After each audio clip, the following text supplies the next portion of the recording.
My boyfriend is addicted to Magic the Gathering, and it's ruining our relationship. Posted by you/Runaway Rain. I, 28F, have been with my boyfriend, who I will call James, 34M, for about 5 months now. I can honestly say that I love him. However, one thing is driving a huge wedge between us: his love of, or should I say obsession with, Magic the Gathering.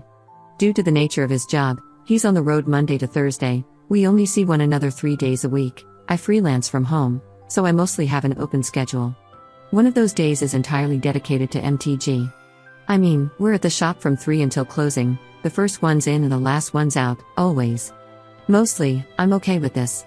I know hobbies are incredibly important for socialization, and they overall improve your mental health and quality of life. Besides, I was made aware of this weekly tradition very early on in our relationship. Therefore, I never guilt-trip him into not going. In fact, I go with him, despite not playing or really understanding the game, because he likes having me there. Last weekend, he wanted to do Magic Friday and Saturday night.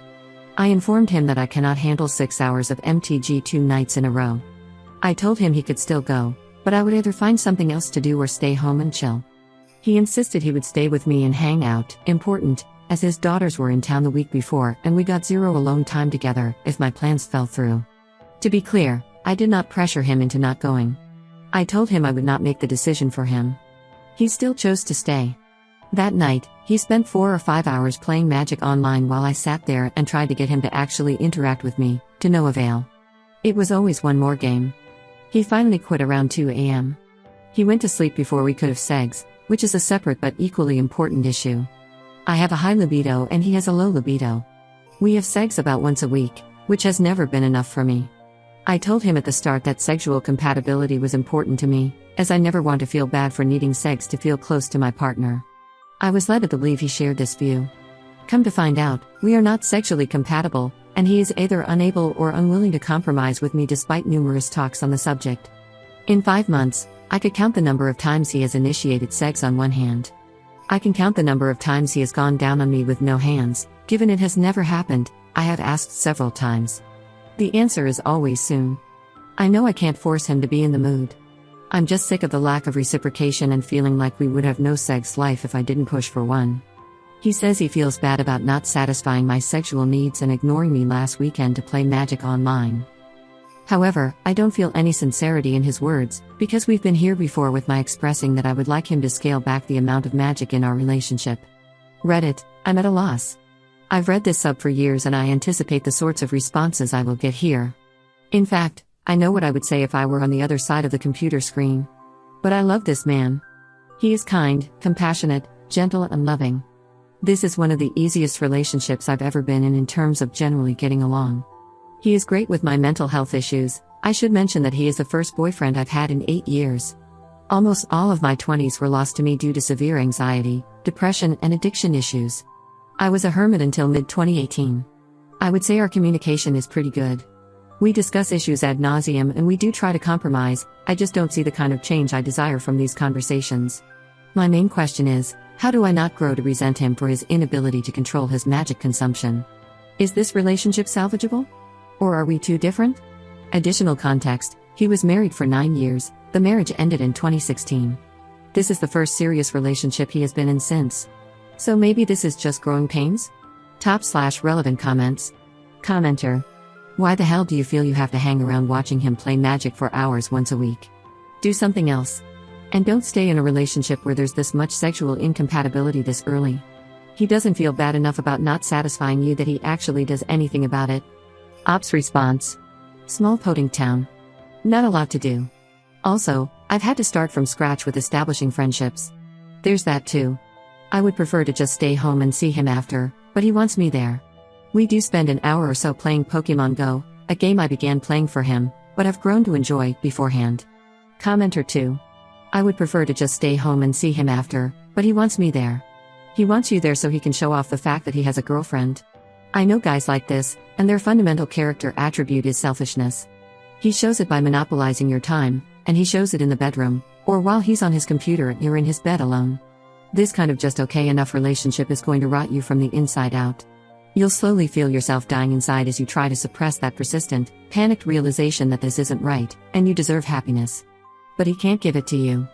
Get out now, before you sink the next 10 unhappy years of your life. Ops response.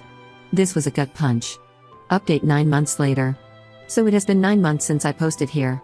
I got some good advice, which I mostly ignored, but I thought it deserved an update anyway, despite the fact that it got little attention.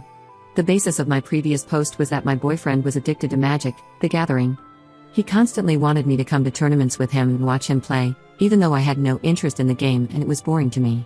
Our problems obviously ran deeper than that. He ignored me to feed his addiction to video games, including MTG, Arena, and he lied to me about our sexual compatibility very early on in our relationship. Well, I wish I could say I walked away shortly after that post. I knew deep down I should have, but I didn't. We stayed together almost 14 months, and not only did the situation not improve, it got much worse when he lost his job in early June. Still, though, I loved him and I thought he loved me, so I stayed and tried to remain patient with him. After all, he lost his job, and that is an obvious stressor. Then, he got into school an hour from our hometown shortly before our 1-year anniversary, and it was decided that we would move in together the following month, once I found a job in the big city. I did that a few weeks ago, and I thought things were on track. Exactly 1 week before I was supposed to start and we were to officially move in together, he got emotionally distant, which he expressed was because of stresses associated with a full-time job and taking night classes, but he never communicated any problems with us. Last Wednesday, he snapped me on the way to work, after ghosting me pretty much the whole day, to let me know he was rethinking our relationship. We didn't get to have a conversation about it for almost an entire day. We talked, he said he needed more time to think and would let me know what he decided on Friday, then he called and broke up with me in a 10-second phone call 5 minutes before work that same night. Like an idiot, I still clung to the idea that I could fix things if only I could show him living together would be fine. He allowed me to stay with him for 2 weeks while I looked for my own place in the city he moved to, and we decided to give it a try. I got up there and realized I hated the city, the job, and I could not emotionally handle being around a man who explicitly told me spending time with me felt like an obligation, and his video games, or chill time, were more important. It just hit me in an inexplicable wave. I left work and sobbed in the parking lot. Then I suddenly knew this man-child was never going to not be selfish, or prioritize anyone over his wants and needs. I spent the last year being the cool girlfriend who didn't rock the boat. I put my needs to the side in order to sustain a relationship that was never going to work. One comment from my original post has remained in my head since I last read it. I know guys like this, and their fundamental character attribute is selfishness. He shows it by monopolizing your time, and he shows it in the bedroom, or while he's on his computer and you're in his bed alone. This kind of just okay enough relationship is going to rot you from the inside out. You'll slowly feel yourself dying inside as you try to suppress that persistent, panicked realization that this isn't right, and you deserve happiness. But he can't give it to you.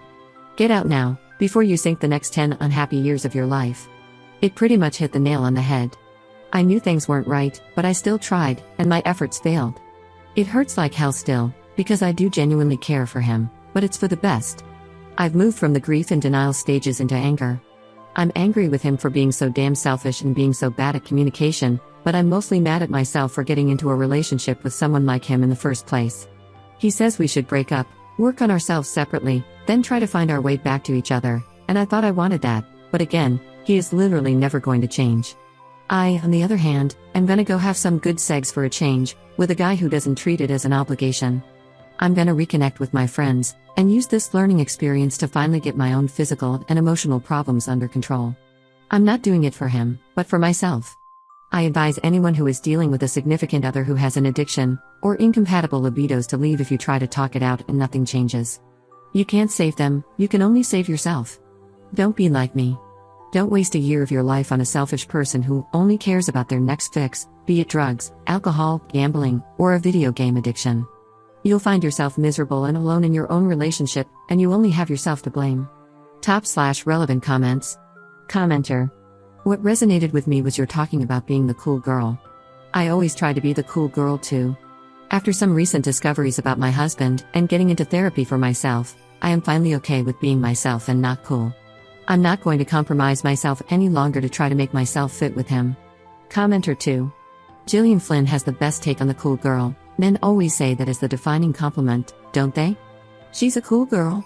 Being the cool girl means I am a hot, brilliant, funny woman who adores football, poker, dirty jokes, and burping, who plays video games, drinks cheap beer, loves three-ways and backdoor sex, and jams hot dogs and hamburgers into her mouth like she's hosting the world's biggest culinary sex party, while somehow maintaining a size 2, because cool girls are above all hot. Hot and understanding. Cool girls never get angry, they only smile in a chagrined, loving manner and let their men do whatever they want. Go ahead, crap on me, I don't mind, I'm the cool girl. Men actually think this girl exists. Maybe they're fooled because so many women are willing to pretend to be this girl. For a long time, cool girl offended me. I used to see men, friends, co-workers, strangers, giddy over these awful pretender women, and I'd want to sit these men down and calmly say, "You are not dating a woman, you are dating a woman who has watched too many movies written by socially awkward men who'd like to believe that this kind of woman exists and might kiss them." I'd want to grab the poor guy by his lapels or messenger bag and say, "The BTCH doesn't really love chili dogs that much, no one loves chili dogs that much." And the cool girls are even more pathetic. They're not even pretending to be the woman they want to be, they're pretending to be the woman a man wants them to be. Commenter 3. Literally why I broke up with my ex. Video games all the time, I start making dinner, he's gaming. I get up to go to the washroom while we are watching a movie, he thinks I'll be a while and turns on the Xbox to game. He woke up and gamed, and went to bed gaming. I spent a lot of time in our bed alone feeling sad and feeling like he just didn't care. I had to initiate sex, all the time. I would come home from work and he wouldn't turn his game off for 2 hours. He wouldn't turn it off to just be like, "Hey, tell me about your day." Was so sad, and just, not enjoyable. My boyfriend now? He has a gaming channel on YouTube but spends all his time chilling with me, cuddling, watching movies, eating food, adventures, sex, just loving me. Then on his days off when I'm at work, he will take that free time to game and clean our home. He always makes me a priority. It means so much to me. It's all a balance, and some can't figure that balance out. Happy for you that you can move on. You deserve someone so much better. Ops response. This resonates with me so damn much. He took literally any opportunity he could to game. I was with him from Friday night through Monday every week, and I estimate I probably got to spend maybe 4 hours actually with him throughout the weekend. He was whiny and pouty when I asked him to spend time with me one-on-one. We had sex on Sundays, and he never initiated either. It was also always me. There was little reciprocity, and I always got myself off. I'm so glad your experience didn't sour you to gamers, because your current boyfriend sounds amazing. I hope I can find that someday, but I'm in no hurry. I need to work on my self-esteem in order to ensure I never find myself in this situation again. Editor's note. Op did not make any more updates to her original post, but snooping through her profile, I did see that she made a couple of separate side posts that pertain to her ex, so here they are. Side post 5 days later. 2 weeks and 1 day ago, 2 days before we were supposed to move in together, my boyfriend of 14 months broke things off. I uprooted my life, found a job, was preparing to move almost 90 miles from home, and was preparing to spend my life with him. We weren't having issues and rarely fought, so it pretty much came out of nowhere. Over the last month and a half, I've been battling stomach issues, and my period hadn't come for almost 2 months. Today, I bought 4 pregnancy tests, and they were all positive. The conversation did not go well at all. He says he doesn't want another child and can't afford one. It seems like he has no interest in being a father to this child. He already pays $800 a month for his other 2 children, so that sucks up most of his paycheck. I get it. It's a lot to handle. I personally thought I'd never be able to conceive over childhood sexual trauma. Yet here I am. I don't know if I want this child to grow up with a father who doesn't want him, no matter what I decide. I'm scared and lonely. I don't know what to do. We broke up because we need time separately to get our lives in check and be better, but adding a child to that just complicates things. I don't know what to do. My family said they'd disown me if I had a termination. Please help me. Second side post 1 year 8 months later. My daughter is almost 14 months old. Her father has barely contributed a dime towards her care, literally only 1 small pack of diapers her whole life, but he pays $400 a month per child, there are 2, to his ex-wife, while myself and my parents make sure all of my daughter's needs are taken care of. Late last year, I discovered that my ex had used my card, after I graciously bought him dinner when he was dead broke, to the tune of $160 on DoorDash. He also spent $50 his parents gave my daughter for Christmas and never offered to pay me or her back. Meanwhile, his other 2 children, 14F and 11F, are in town. They live with their mom a few states away, and I found out that my ex was taking them to a theme park. It'll cost about $300 for tickets, gas, parking, and food for the afternoon. I'm upset that my ex cannot make any effort to pay me back for the money he stole from me and our daughter, or at least plan an activity so that our child isn't excluded. My ex is a hardcore gamer, And he's especially interested in the money suck that is Magic: The Gathering.